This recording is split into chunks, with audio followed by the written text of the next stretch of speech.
warahmatullahi wabarakatuh. Saya Robani Agustin, saya dan teman-teman saya dari kelompok 2 akan menjelaskan tentang hukum perkawinan menurut KUH Perdata dan Undang-Undang Nomor 1 Tahun 1974 tentang perkawinan. Yang akan kami jelaskan di sini yang pertama yaitu pengertian perkawinan. Yang kedua, syarat-syarat perkawinan. Yang ketiga, pencegahan perkawinan. Yang keempat, langkah-langkah menghindari perceraian. Yang kelima, dampak perceraian. Dan keenam, kedudukan anak setelah putusnya perkawinan. Saya akan menjelaskan tentang pengertian perkawinan menurut Undang-Undang dan KUH Perdata. Perkawinan adalah ikatan lahir dan batin antara seorang pria dengan seorang wanita sebagai suami istri untuk membentuk keluarga yang bahagia, kekal berdasarkan ketuhanan yang Maha Esa.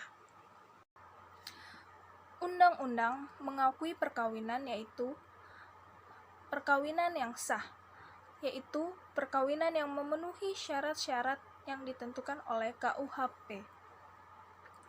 Hal ini menunjukkan bahwa Undang-Undang Nomor 1 1974 tentang perkawinan mengandung asas monogami tidak mutlak, yang secara tegas dinyatakan di dalam dasar perkawinan bahwa pada asasnya dalam suatu perkawinan seorang suami hanya boleh mempunyai seorang istri dan seorang istri hanya boleh mempunyai seorang suami. Akan tetapi, pengadilan dapat memberikan izin kepada suami untuk beristri lebih dari satu, dan seorang yang biasanya disebut dengan poligami.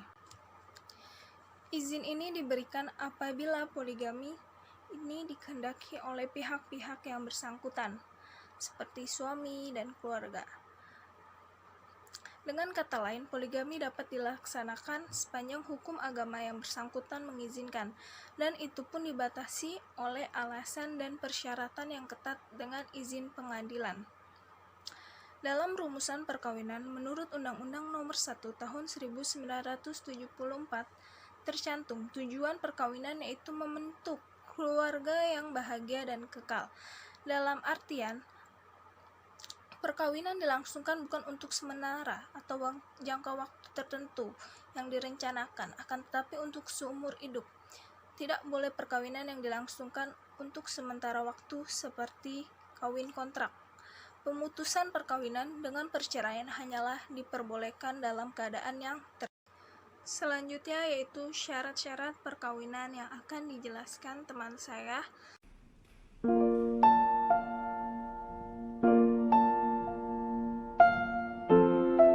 Assalamualaikum warahmatullahi wabarakatuh. Saya Muhammad Haki Anazili dari kelompok 2 Hukum Perdata akan membahas tentang persyaratan pernikahan atau syarat-syarat perkawinan. Syarat-syarat perkawinan menurut Undang-Undang Nomor 1 Tahun 1974 dapat dibedakan menjadi 2 macam, yaitu pertama syarat material dan kedua adalah syarat formil. Syarat perkawinan yang bersifat material dapat disimpulkan dalam pasal 6 sampai dengan 11 Undang-Undang Nomor 1 Tahun 1974. Pertama, perkawinan harus didasarkan atas persetujuan kedua calon mempelai. Kedua, untuk melangsungkan perkawinan seorang yang belum mencapai umur 21 tahun harus mendapatkan izin dari dua orang tuanya atau mendapatkan izin dari salah satu orang tuanya. Apabila salah satu daripada orang tuanya telah meninggal dunia, maka harus mendapat izin daripada walinya. Kemudian yang ketiga, perkawinan hanya diizinkan jika pihak pria sudah mencapai umur 19 tahun dan pihak perempuan sudah mencapai umur 16 tahun. Kalau ada penyimpangan, harus ada izin dari pengadilan atau pejabat yang ditunjuk langsung oleh negara dari kedua orang tua pihak pria ataupun wanita. Kemudian yang keempat, seorang yang masih terkait tali perkawinan dengan orang lain tidak dapat kawin lagi atau kecuali telah memenuhi pasal 3 ayat 2 dan pasal 4. Yang kelima, apabila suami dan istri yang telah cerai kawin lagi satu dengan yang lain dan bercerai lagi untuk kedua kalinya. Keenam, bagi seorang wanita yang putus perkawinannya berlaku jangka waktu tunggu. Syarat perkawinan secara formal dapat diuraikan menurut pasal 12 Undang-Undang Nomor 1 Tahun 1974 yang direalisasikan dalam pasal 3 sampai dengan pasal 13 Peraturan Pemerintah Nomor 9 Tahun 1975. Secara singkat, syarat formal ini dapat diuraikan sebagai berikut. Pertama, setiap orang yang akan melangsungkan perkawinan harus memberitahukan kehendaknya kepada pegawai pencatat perkawinan di mana perkawinan itu dilangsungkan sekurang-kurangnya 10 hari sebelum proses perkawinan dilangsungkan. Pemberitahuan dapat dilangsungkan secara lisan atau tertulis oleh calon mempelai kepada orang tua atau wakilnya. Pemberitahuan itu antara lain memuat nama pengantin, umur, agama, tempat tinggal calon mempelai. Kedua, setelah syarat-syarat diterima, pegawai pencatat perkawinan lalu diteliti apakah sudah memenuhi syarat ataupun belum. Hasil penelitian tulis dalam daftar kasus untuk hal tersebut. Ketiga, apabila semua syarat telah dipenuhi pegawai pencatat perkawinan, maka pembuat pencatat perkawinan membuat pengumuman yang mentandatangani oleh pegawai pencatat perkawinan yang memuat antara lain: pertama, nama mempelai; kedua adalah umur; ketiga adalah agama; yang keempat pekerjaan; yang kelima dan pekerjaan daripada calon pengantin. Kemudian tanggal, jam, dan tempat perkawinan yang akan dilangsungkan. Keempat, barulah perkawinan dilaksanakan setelah hari ke-10 yang dilakukan menurut hukum masing-masing agamanya dan kepercayaannya itu. Kemudian kedua calon mempelai mendatangani akta pernikahan yang dicatat oleh pencatat akta pernikahan. Kemudian setelah ditandatangani pencatatan akta pernikahan secara resmi, kemudian yang dihadiri oleh 2 orang saksi, maka perkawinan telah tercatat secara resmi. Akta perkawinan dibuat rangkap 2, satu untuk pegawai pencatat dan satu lagi disimpan pada panitia pengadilan. Kepada suami dan istri masing-masing diberikan kutipan akta perkawinan. Sedangkan menurut Kitab Undang-Undang Hukum Perdata KUH Perdata, syarat-syaratnya ada sebagai berikut. Pertama, kedua pihak harus telah mencapai umur yang ditetapkan dalam undang-undang, yaitu bagi laki-laki 18 tahun dan bagi perempuan adalah 15 tahun. Kedua, harus ada pihak persetujuan bebas antara kedua pihak. Ketiga, untuk seorang perempuan yang telah kawin harus lewat 300 hari setelah putusnya perkawinan pertama. Keempat, tidak ada larangan dalam undang-undang bagi kedua belah pihak. Yang kelima, untuk pihak yang masih di bawah umur, maka harus ada izin dari kedua orang tuanya atau walinya. Keenam, asas monogami yang mutlak. Pada pasal 27 KUH Perdata, pencatatan perkawinan diperlukan sebagai bukti adanya perkawinan. Buktinya perkawinan ini diperlukan kelak untuk melengkapi syarat-syarat administrasi yang diperlukan untuk membuat akte kelahiran anak, kartu keluarga, dan lain-lain. Dalam KUHP Perdata, pencatatan perkawinan ini diatur dalam bagian ke-7 pasal 100 dan pasal 101. Dalam pasal 100, bukti adanya perkawinan adalah melalui akta perkawinan yang telah dibukukan dalam catatan sipil. Pengecualian terhadap pasal ini yaitu pasal 101. Apabila tidak terdaftar dalam buku catatan sipil atau menghilang, maka bukti tentang adanya suatu perkawinan dapat diperoleh dengan meminta pada pengadilan. Sekian dari penjelasan dari saya, Muhammad Taqi An-Nazili. Kemudian akan dilanjutkan oleh teman saya pada pembahasan pencegahan perkawinan.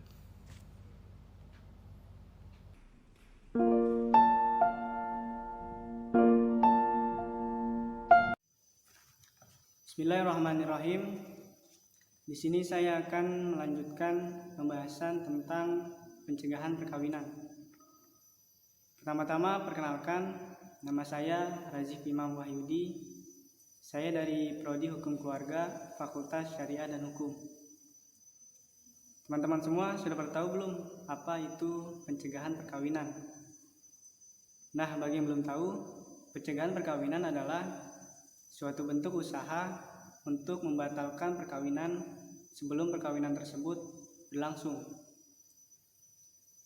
Jadi, pencegahan perkawinan dapat dilakukan ketika calon suami atau calon istri yang akan melangsungkan pernikahan tidak dapat memenuhi syarat-syarat pernikahan yang berlaku.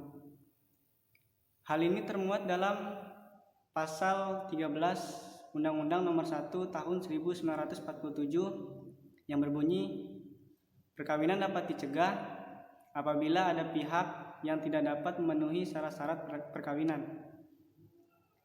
Adapun syarat-syarat melangsungkan perkawinan terbagi menjadi dua. Yang pertama, syarat material. Syarat material yaitu syarat yang berkaitan dengan pencatatan pernikahan, akta nikah, dan juga larangan pernikahan. Yang kedua adalah syarat administratif.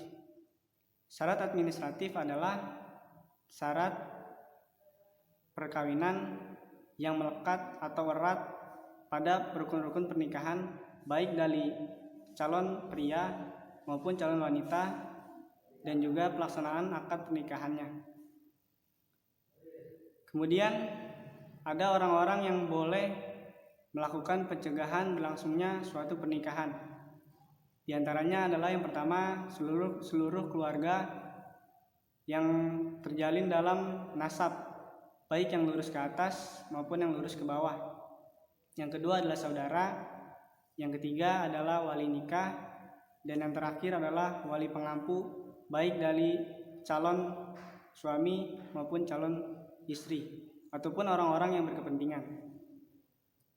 Adapun cara-cara atau proses-proses melakukan pencegahan perkawinan adalah yang pertama, pemberitahuan kepada petugas pencatatan nikah setempat. Yang kedua adalah mengajukan permohonan kepada pengadilan agama setempat. Dan yang terakhir, petugas pencatat nikah memberitahukan kepada calon suami ataupun calon istri. Setelah itu, baik ada maupun tidak adanya pengajuan permohonan pencegahan perkawinan, petugas pencatat nikah tidak boleh melangsungkan perkawinan atau membantu melangsungkan perkawinan, ataupun harus dan berkewajiban menolak melangsungkan perkawinan apabila petugas pencatat nikah mengetahui adanya pelanggaran-pelanggaran mengenai atau terkait undang-undang pasal-pasal pernikahan.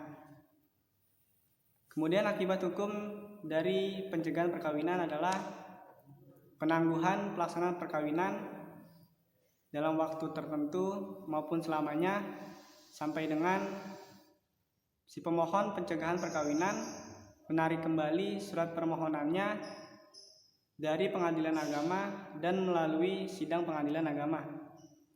Sekian penjelasan yang saya sampaikan, kurang lebihnya mohon maaf. Selanjutnya adalah penjelasan tentang langkah-langkah menghindari perceraian yang akan disampaikan oleh teman saya, Nur Fitri Humairoh.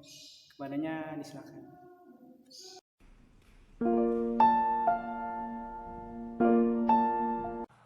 Baik teman-teman, di sini saya akan melanjutkan presentasi dari teman saya. Nama saya Nur Fitri Humairoh. Di sini saya akan menjelaskan mengenai langkah-langkah mencegah perceraian. Pertama yang saya ingin sampaikan adalah perceraian ini tidak pernah menjadi harapan tentunya bagi orang yang sudah menikah. Itu sebabnya ketika perceraian harus menjadi pilihan, sangat sulit bagi suami istri untuk menjalani proses perceraian itu dengan mulus. Sehingga memang harus diusahakan agar sedapat mungkin tercegah terjadinya perceraian ini. Oleh karena itu, saya akan menjelaskan mengenai langkah-langkah menghindari perceraian. Pertama, adanya bina pranikah. Bina pranikah ini sebelum pasangan hendak menikah, dilakukan pembinaan ini untuk mempersiapkan calon pasangan menyadari secara dini kemungkinan kemelut yang akan timbul dan cara-cara mengatasinya. Pembinaan ini mencakup arti dan tujuan pernikahan serta cara-cara mengelola pernikahan yang bahagia, termasuk mengelola konflik. Lanjut yang kedua ini adalah konseling pernikahan. Ketika pernikahan sudah terjadi, tidak ada salahnya untuk meminta bantuan konselor, yakni seperti pendeta, ustadz, pastor, biksu, atau tokoh agama lainnya. serta bisa juga dengan psikolog atau ahli hukum, dan lain sebagainya untuk memahami pernikahan secara mendalam. Terlebih ketika mengalami perselisihan tertentu dalam pernikahan, sebaiknya konseling ini segera dilaksanakan. Yang ketiga, adanya terapi. Terapi ini berguna untuk mengatasi penyakit. Penyakit yang ada di rumah tangga biasanya seperti masalah perekonomian, atau hadirnya orang ketiga, hubungan orang tua dan anak, keluarga besar, teman-teman, dan sebagainya yang dapat mempengaruhi tingkat keharmonisan dan kebahagiaan perkawinan tersebut. Yang keempat atau yang terakhir ini, adanya komunikasi. Keharmonisan dan kebahagiaan dalam pernikahan sangat bergantung pada komunikasi suami istri. Kesibukan yang menyita banyak waktu di luar rumah cenderung menghambat dan memacetkan komunikasi verbal antara suami dan istri. Namun demikian, harus selalu disediakan waktu untuk berkomunikasi, baik secara langsung maupun tidak langsung, tergantung kesepakatan dan kemauan yang dilandaskan oleh komitmen dalam perkawinan tersebut. Terakhir dari saya, dalam masalah-masalah pernikahan, jika tidak diatasi dengan cepat, maka dampaknya akan semakin buruk bagi generasi saat ini maupun generasi yang akan mendatang. Jalan satu-satunya yang dapat mengubah keadaan tentang perceraian ini adalah taat dan tunduk kepada peraturan oleh Tuhan dan dibangun keluarga berdasarkan ajaran-ajaran agama. Maka sangat perlu untuk diberikan pemahaman tentang pernikahan agar perceraian dapat dihindari. Terima kasih. Sekian dari saya, lanjut akan disampaikan mengenai dampak perceraian oleh teman saya. Terima kasih.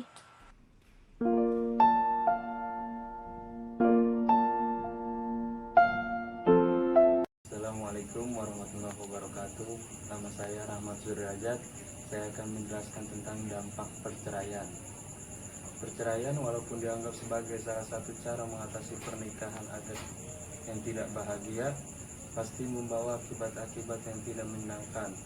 Perceraian pasti membawa duka cita. Tentu saja tidaklah adil untuk mempersalahkan saja mereka yang mengalami perceraian. Bagi mereka yang sungguh-sungguh saling mencintai, perceraian pasti menjadi mimpi buruk baginya.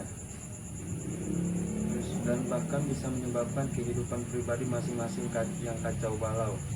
Terlebih bila proses perceraian tidaklah mulus, perceraian pasti menyakitkan, menimbulkan luka besar dan sulit disembuhkan untuk jangka waktu yang lama, terutama bagi pihak yang tidak menghendaki perceraian terjadi. Perceraian dapat merusak sistem kemasyarakatan secara luas. Masyarakat yang dibangun di atas fondasi keluarga-keluarga yang rapuh akan mengakibatkan masyarakat yang rapuh juga. Tidak dapat disangka bahwa mereka yang bercerai pada akhirnya dapat membangun kembali keluarga baru yang bahagia, dan bahwa mereka bisa mendidik anak-anak mereka dengan baik dan menjadi anak-anak yang kebahagiaan berhasil. Perceraian berdampak buruk bagi anak-anak, bahkan mungkin mereka menjadi korban yang paling buruk. Dalam keluarga yang utuh, si anak mendapatkan kasih sayang yang utuh pula. Tapi perceraian menghilangkan situasi yang dirasakan si anak dalam menerima kasih sayang yang utuh. Tidak adanya pengertian yang benar tentang alasan-alasan orang tua bercerai dapat mengakibatkan dampak buruk bagi si anak. Bahkan pada kasus tertentu, dampak perceraian orang tuanya akan dirasakan sang anak juga, jauh setelah mereka sendiri dewasa dan menjadi orang tua. Secara umum ada beberapa dampak psikologis yang dialaminya, yaitu kebutuhan akan adanya kasih sayang, kebutuhan akan keikutsertaan dan diterima dalam kelompok, kebutuhan untuk berdiri sendiri, kebutuhan untuk berprestasi, kebutuhan akan pengakuan dari orang lain, kebutuhan untuk dihargai, dan kebutuhan untuk memperoleh filsafat hidup yang baru. Di samping dampak-dampak di atas, terdapat fakta-fakta mengejutkan yang muncul sebagai efek dari perceraian. Di antaranya yaitu adalah 3 dari 5 anak merasa ditolak oleh paling tidak satu orang tua. Kedua, 5 tahun sesudah perceraian, lebih dari sepertiga jumlah anak memperoleh nilai yang buruk dari sebelum perceraian. Setengahnya dibesarkan di lingkungan di mana orang tua masih tetap bertengkar bahkan sesudah bercerai. Selanjutnya, sepertiga jumlah perempuan dan seperempat jumlah laki-laki merasa bahwa hidup tidak adil, mengecewakan, dan sepi. Selanjutnya, para laki-laki dan perempuan yang bercerai memiliki masalah kesehatan yang lebih besar daripada rekan mereka yang tidak bercerai. Selanjutnya, lebih banyak orang bercerai yang datang untuk menemui psikiater daripada mereka yang masih menikah atau lajang. Yang terakhir, anak-anak yang orang tuanya bercerai memiliki prestasi yang lebih rendah di sekolah, memiliki masalah dengan tingkah lakunya di rumah dan di sekolah, memiliki masalah dengan tingkah lakunya dan terlibat dalam tindak kejahatan maupun seksual lebih cepat dari mereka yang orang tuanya tidak bercerai. Sekian dari saya. Yang terus makalah selanjutnya yaitu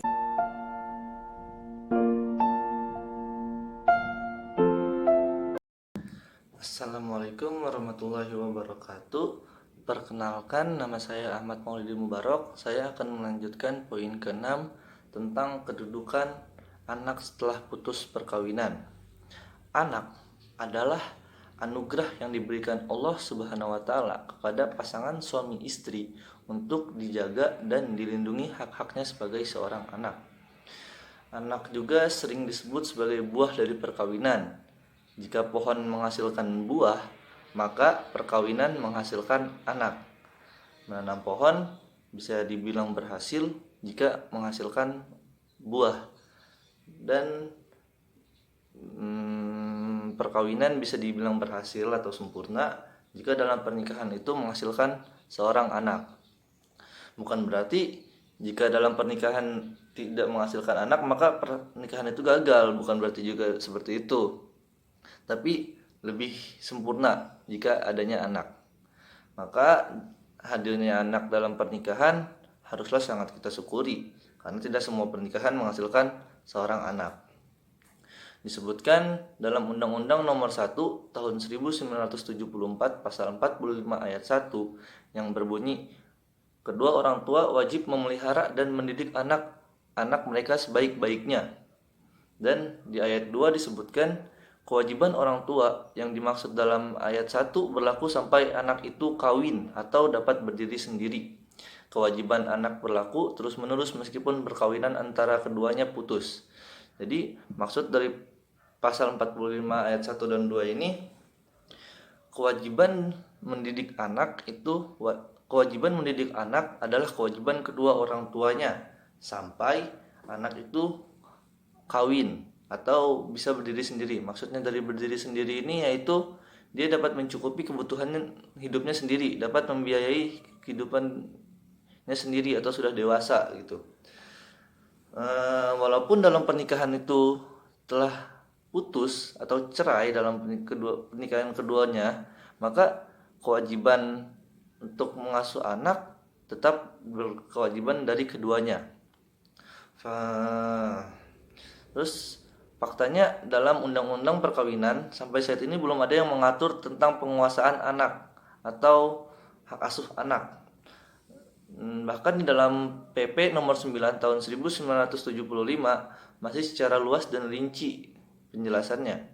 Sehingga pada batas waktu itu sebelum tahun 1989 para hakim masih menggunakan kitab-kitab fikih dalam memutuskan perkara-perkara penguasaan anak. Barulah setelah diberlakukannya Undang-Undang Nomor 7 Tahun 1989 tentang Peradilan Agama dan Impres Nomor 1 Tahun 1999 tentang penyebarluasan KHI, masalah madonah menjadi hukum positif di Indonesia dan peradilan agama yang diberi wewenang sepenuhnya untuk memutuskan tentang penguasaan anak. Kendatinya demikian, secara global sebenarnya undang-undang perkawinan telah memberi peraturan pemeliharaan anak tersebut yang dirangkai dalam putusan sebuah perkawinan.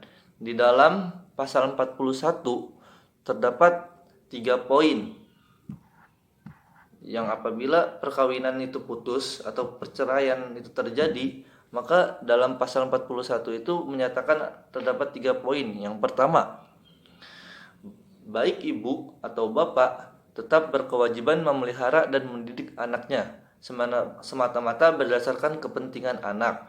Bila mana ada perselisihan mengenai penguasaan dan pengadilan, bila mana dalam perselisihan dalam penguasaan anak atau hak asuh anak, maka pengadilanlah yang memberi keputusannya.